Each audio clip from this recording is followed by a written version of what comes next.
भागवत गीता जी का पाठ शुरू करें उससे पहले एक मंत्र का उच्चारण। कृष्णाय वासुदेवाय हरे परमात्मने प्रणतत क्लेशनाशाय गोविंदाय नमो नमः। कल हमने पढ़ा था श्रीमद् भागवत गीता जी का दूसरा अध्याय। आज पढ़ते हैं उसी अध्याय का महात्म्य।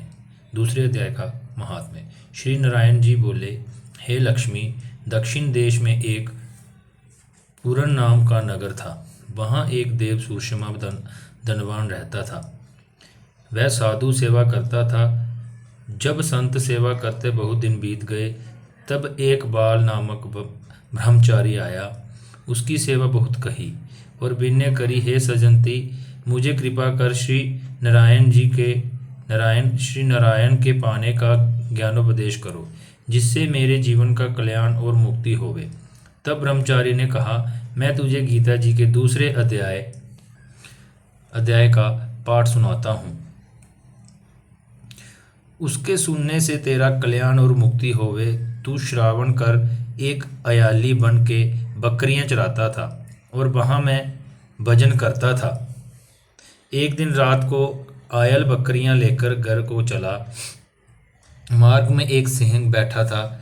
एक बकरी सबसे आगे चली थी। आती देख शेर भाग गया। तब अयाली जी आश्चर्य देख बड़ा चकित हुआ और मैं वहाँ आ खड़ा हुआ। उस चरवाहे ने मुझे कहा, मैंने ये आश्चर्य देखा कि बकरी को देख शेर डर गया से भाग गया। तुम त्रिकालज्ञ हो, वह वृत्तांत मुझे कह सुनाओ। संत ने कहा, हे अयाली, मैं तुझे एक पिछली वार्ता सुनाता हूँ। ये बकरी पिछले जन्म में डायन थी। जब इसका पति मर गया तब जे बड़ी डायन हो गई।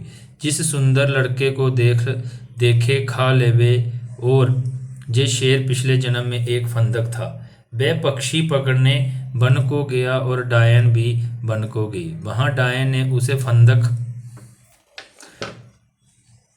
को खा लिया। अब वही फंदक शेर हुआ और वह डायन बकरी हुई। शेर को पिछले जन्म की खबर है, इसलिए बकरी को देखकर शेर ने जाना कि अब भी मुझे खाने आई है।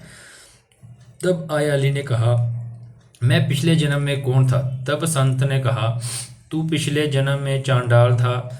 अयाली ने कहा, हे ब्रह्मचारी जी, कोई ऐसा उपाय भी है जिससे हम तीनों ही इस अधम देह से छूटें? तब संत जी ने कहा, हम तीनों का उद्धार करते हैं। जे कह संत जी ने गीता जी के अक्षर सुनाए। तब उसी समय आकाश से विमान आए।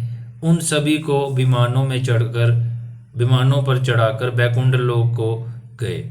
सब अधम देह से छूटकर देव देह पाकर बैकुंठ को चले। तब श्री नारायण जी ने कहा, हे लक्ष्मी, जो मनुष्य श्री गीता जी के ज्ञान को पढ़े सुने, अवश्य मुक्ति को प्राप्त होता है।